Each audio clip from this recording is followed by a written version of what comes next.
Madokachere mabuja akanaka tauya nadzo dzanyasi zuwa rochimakumi mairi noribodzi mwedzi uno wamhepo.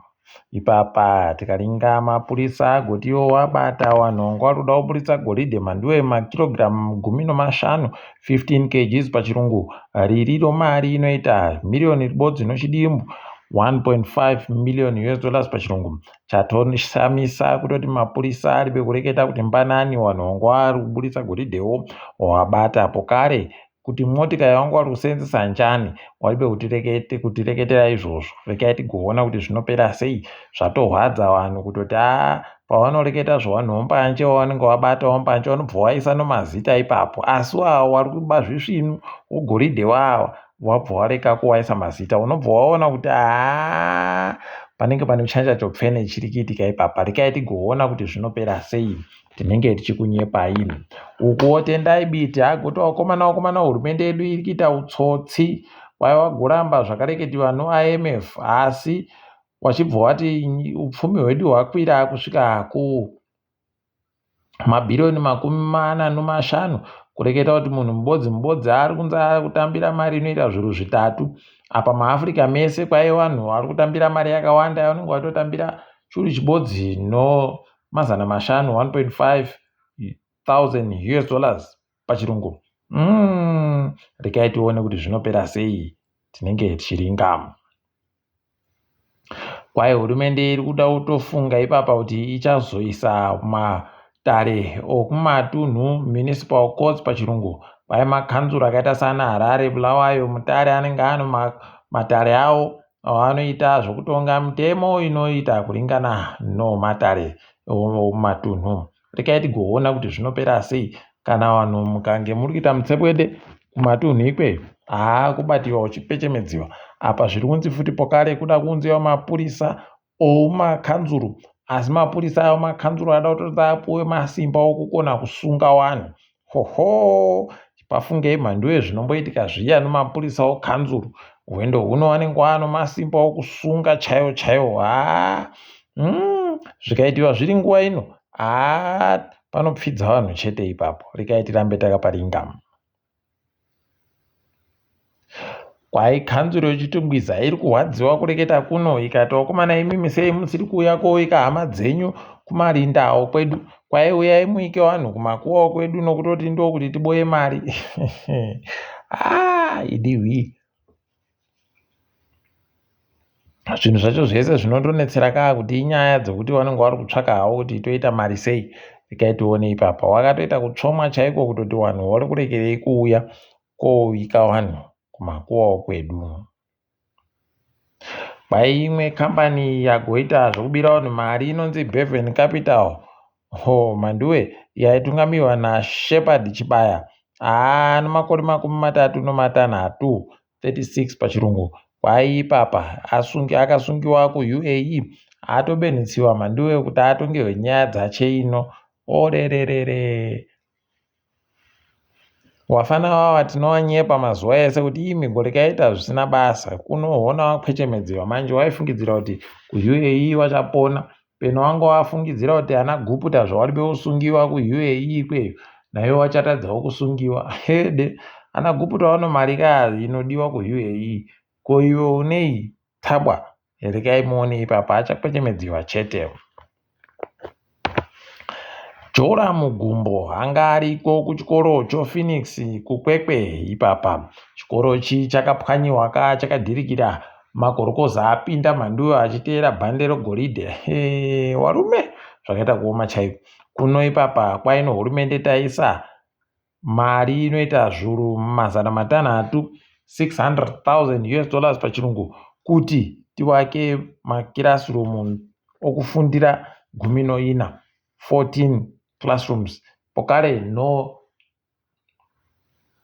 nzvimbo yechimbuzi. Mhanduwe mari iri kureketiwa apa imi dai riri imwe nyika miriyoni ribodzi zviuru 500 zvomari yekuAmerica, pangadai pakatomira zvinhu zvisvinu chaizvo. Kuno zvemedu munyika kana ukapaona paribe kana chimwe chinhu chinoshamisira chiripo ipapo, zvinoita kurwadza. Asi rekai tirambe takaringa.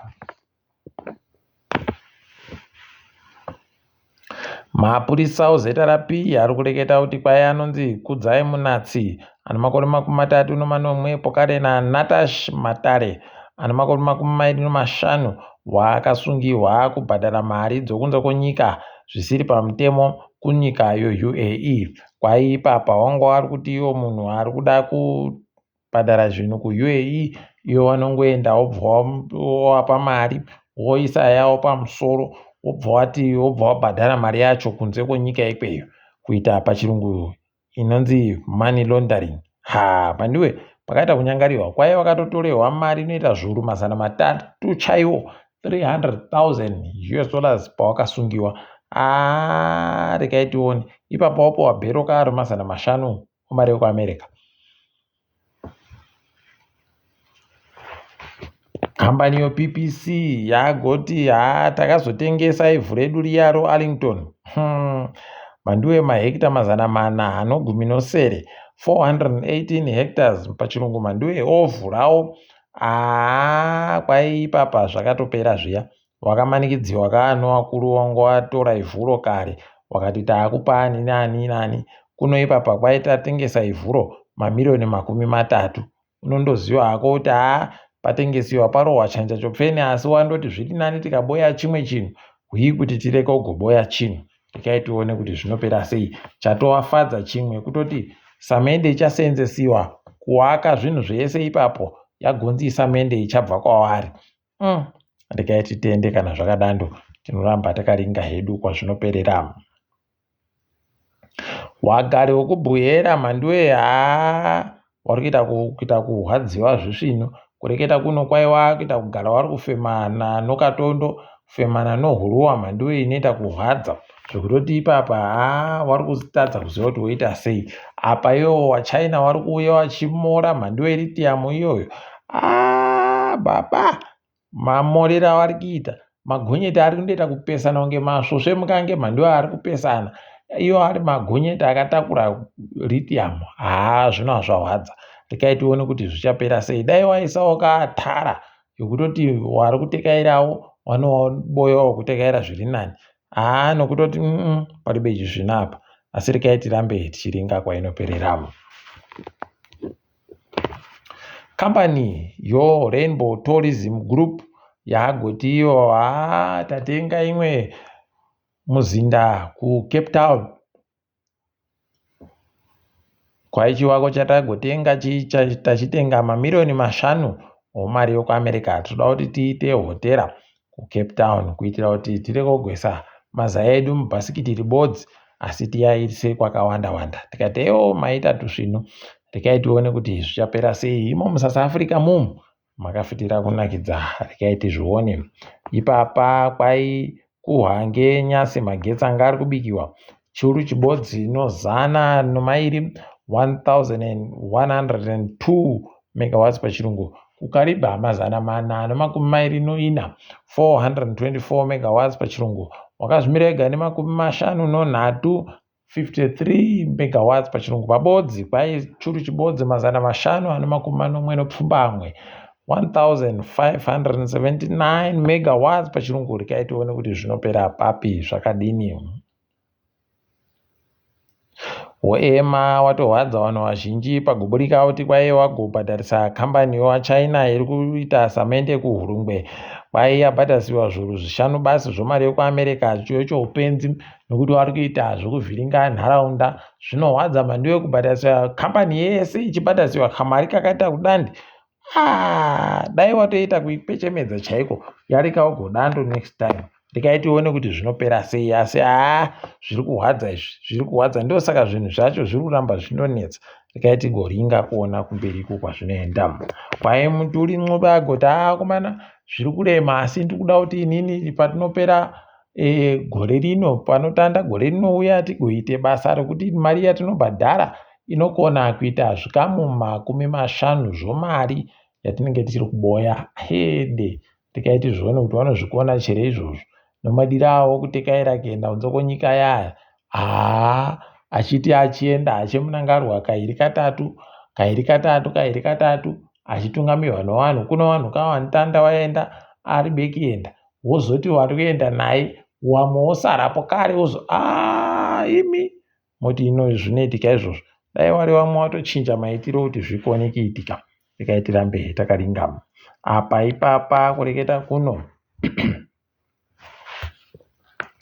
Tikaringa hedu dzomutambo kwaiwo Sri Lanka kiriketi wari kuuya kuZimbabwe zuva rochimakumi mairi nopfumbamwe mwedzi uno kotamba mutambo miviri yoma-ODI chekuti makorokoto kuZimbabwe kiriketi, asi zvichatokona kuhwadza yajiwa pokare futi. Regai tione hedu kuti wanoipedza sei iyo mitambo yacho. Ipapa pokare kwaizifa yagototi kuno kacheche kapfa kagwarashiwa iko kumutambo yawanga wari kuita yokufundzisa wanamuzvinapembe wechidzimai kuti mweya wamwana uyu dai wazororawo murugare zvakaoma mhanduwe. Zifa pokare yareketa ikati aiwa kwaite ndaindoro achemiwa nomukuru weFIFA Infantino. Yei zvati zvamboitika baizvi. Regai tione peno zvine chazviri kureketa, ticharamba takaringa hedu. Tikaringa dziri kuitika pasi rese muSouth Africa, dare reparamende ikweyo rawadziwa rashora fani maitiro basa ari kuitiwa noyo Operation Dhudhura. Tikati aiwa ndo tusvinu tokuroverai panjana mhanduwe nokuti muri kuita tusvinu kurambidza vanhu vanoita mutsepwede yakaita kudandi. Dhirevha Manuero agonzi ndiyo unenge uchiita kumanuera mhanduwe uripo ipapo uchiita kutyaira kuti mutambo yokiriketi yopasi rese ichaitambiwa mugore ra2027 itambiwe zvisvinu. Regai tione kuti achazvikona chere. Dai watoita bawo rekumhanyisa vanhu veZimbabwe kuti wavake nhandare iya yokuVictoria Falls zvaita zvakanaka. Kambani yeCheckers ipapa yatoreketa kuti aiwa isusu taakutotanda mhando yekuita matirori ekuti unondoisa tunhu tako uchibva wapedza wobva watoisa kadhi rako wobva wabhadhara zvazvatopera. Tikati elkamu ndokukona tusvinu. Tikaiti zvione kuti zvichaitika chere zvinosvika papi. Ipapa Gayton Mackenzie ati inini musafungidzira kuti ndichaisa matsapa kuti ndichada basa ndiribe kwandiri kuenda, asi kana Ramaphosa akazondidzingawo hache aiwa ndinotogashira kuti tozvabuda musarudzo nokutoti vanhu vanoramba vachindoti aiwa iwe Ramaphosa bisawo Karabhau mubise mukaradhi uyu ari kuita kuvhiringa vanhu. Regai tione kuti ndizvo chiro zvichaitika kana kuti zvinenge zvakamira sei. Tinenge tichizokunyepai. Mukuru weBotswana Duma Boko agoreketai kutoti kwai nyika yeBotswana yaboya mari inoita mabhirioni 12 mari yokuAmerica chaiyo kuti ibatsire Botswana nokunadzirisa zvemangoda. Wapinda machena. Regai tione, tinoramba tichindoreketa kuti makorokoto. Kwai kuno mumwe ari kuda kudzika anomakutukutu mari anoda kudzika munyanza akuenda munzvimbo yakagwarashiwa Titanic. Afunga kupfa uyu mhanduwe kuita zvowaiwai weOcean Gate wakaenda kopfa kozvikuwadzira zvawo pasi paya. Nanyasi paribe akazomboboeka kwai pasi pamhanduwe unoita upfu chaiko, kuita upfu urimo mumvura imomo. Regai tione kuti wachapedza sei. Kuzviitisa hawo kwavari kuita uku anenge anoita nokurarama mhanduwe isi tichiri kudira sadza isu tinozviita izvozvozvo. Regai tigoona kuti vanoita sei. KuAmerica vanhu vari kuhwadziwa fani kuti America iri kuisira zvirango zveupfumi kuvatongi weICC nonyaya yekuti vari kuramba kubisa Netanyahu pakuti akaboeka ngaasungiwe. Icho chaakabata Netanyahu yuchu aiwa kana icho chinyawo icho chinoita kudaro mhanduwe zvisvinu baizvi. Regai tigoona hedu kuti vachaipedza sei, asi tiri ipapo kwanyasi. Regai tigumire pano. Ndini wenyu mhanduwe onawo.